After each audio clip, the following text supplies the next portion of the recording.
Two young women named Sue and Johnsy shared a studio apartment at the top of a 3-story building.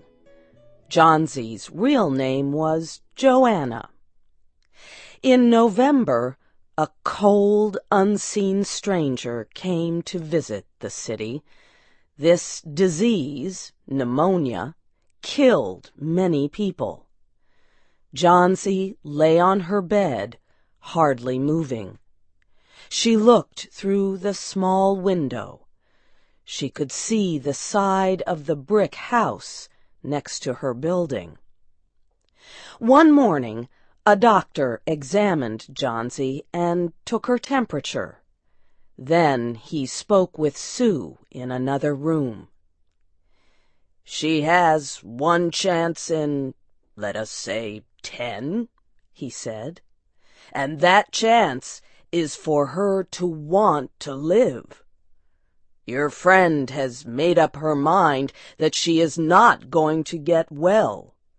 Has she anything on her mind?" She wanted to paint the Bay of Naples in Italy some day," said Sue. "Paint?" said the doctor. "Bosh! Has she anything on her mind worth thinking twice? A man, for example?" "A man?" said Sue. "Is a man worth— But no, doctor, there is nothing of the kind." "I will do all that science can do," said the doctor. "But whenever my patient begins to count the carriages at her funeral, I take away 50% from the curative power of medicines." After the doctor had gone, Sue went into the workroom and cried. Then she went to Johnsy's room with her drawing board, whistling ragtime. Johnsy lay with her face toward the window. Sue stopped whistling, thinking she was asleep. She began making a pen and ink drawing for a story in a magazine. Young artists must work their way to art by making pictures for magazine stories. Sue heard a low sound, several times repeated. She went quickly to the bedside. Johnsy's eyes were open wide. She was looking out the window and counting backward. 12, she said, and a little later 11, and then 10, and 9, and then 8 and 7, almost together. Sue looked out the window. What was there to count?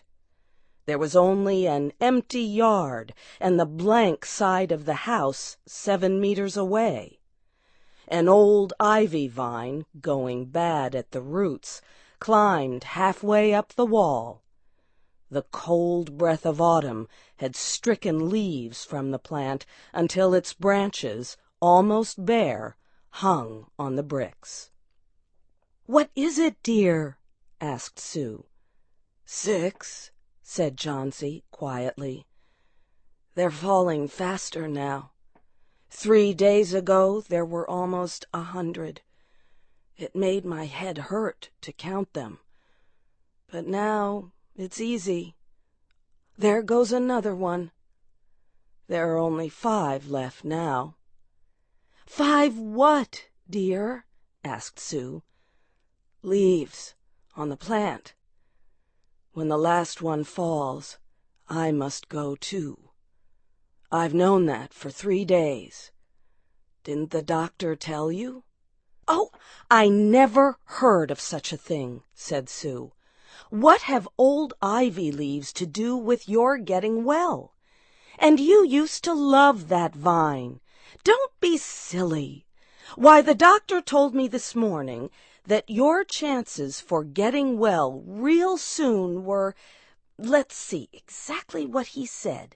He said the chances were 10 to 1. Try to eat some soup now, and let me go back to my drawing so I can sell it to the magazine and buy food and wine for us."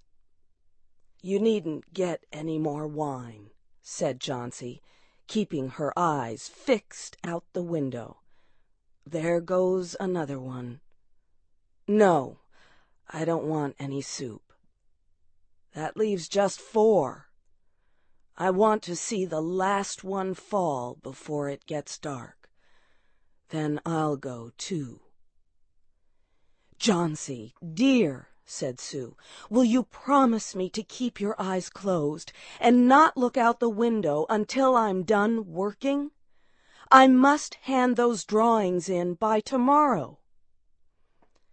"Tell me as soon as you have finished," said Johnsy, closing her eyes and lying white and still as a fallen statue. "I want to see the last one fall. I'm tired of waiting. I'm tired of thinking. I want to turn loose my hold on everything and go sailing down, down, just like one of those poor, tired leaves." "Try to sleep," said Sue. "I must call Mr. Behrman up to be my model for my drawing of an old miner. Don't try to move until I come back." Old Behrman was a painter who lived on the ground floor of the apartment building. Behrman was a failure in art. For years he had always been planning to paint a work of art, but had never yet begun it. He earned a little money by serving as a model to artists who could not pay for a professional model. He was a fierce little old man who protected the 2 young women in the studio apartment above him. Sue found Behrman in his room. In one area was a black canvas that had been waiting 25 years for the first line of paint. Sue told him about Johnsy and how she feared that her friend would float away like a leaf. Old Behrman was angered at such an idea. "Are there people in the world with the foolishness to die because leaves drop off a vine? Why do you let that silly business come in her brain?" "She is very sick and weak," said Sue, "and the disease has left her mind full of strange ideas." "This is not any place in which one so good as Miss Johnsy shall lie sick," yelled Behrman. "Some day I will paint a masterpiece, and we shall all go away." Johnsy was sleeping when they went upstairs. Sue pulled the shade down to cover the window. She and Behrman went into the other room. They looked out a window fearfully at the ivy vine. Then they looked at each other without speaking. A cold rain was falling, mixed with snow. Behrman sat and posed as the miner. The next morning, Sue awoke after an hour's sleep. She found Johnsy with wide-open eyes staring at the covered window. "Pull up the shade. I want to see," she ordered quietly. Sue obeyed. After the beating rain and fierce wind that blew through the night, there yet stood against the wall one ivy leaf. It was the last one on the vine. It was still dark green at the center, but its edges were colored with the yellow. It hung bravely from the branch about 7 meters above the ground. "It is the last one," said Johnsy. "I thought it would surely fall during the night. I heard the wind. It will fall today, and I shall die at the same time." "Dear, dear," said Sue, leaning her worn face toward the bed, "think of me if you won't think of yourself. What would I do?" But Johnsy did not answer.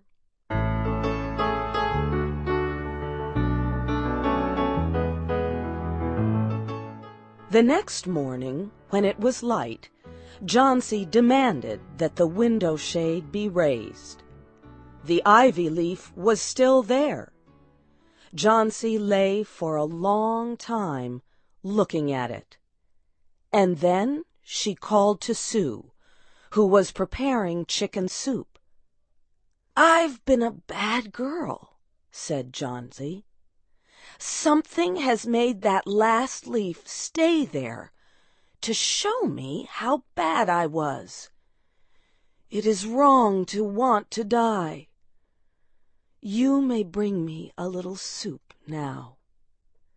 An hour later she said, "Some day I hope to paint the Bay of Naples." Later in the day the doctor came, and Sue talked to him in the hallway. "Even chances," said the doctor. "With good care, you'll win. And now I must see another case I have in your building. Behrman, his name is. Some kind of an artist, I believe. Pneumonia, too. He is an old, weak man, and his case is severe. There's no hope for him, but he goes to the hospital today to ease his pain." The next day the doctor said to Sue, "She's out of danger.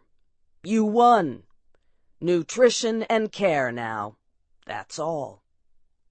Later that day, Sue came to the bed where Johnsy lay and put one arm around her. "I have something to tell you, White Mouse," she said. "Mr. Behrman died of pneumonia today in the hospital. He was sick only 2 days. They found him the morning of the first day in his room downstairs, helpless with pain. His shoes and clothing were completely wet and icy cold. They could not imagine where he had been on such a terrible night. And then they found a lantern, still lighted, and they found a ladder that had been moved from its place, and art supplies, and a painting board with green and yellow colors mixed on it. And look out the window, dear, at the last ivy leaf on the wall. Didn't you wonder why it never moved when the wind blew? Oh, darling, it is Behrman's masterpiece. He painted it there the night that the last leaf fell."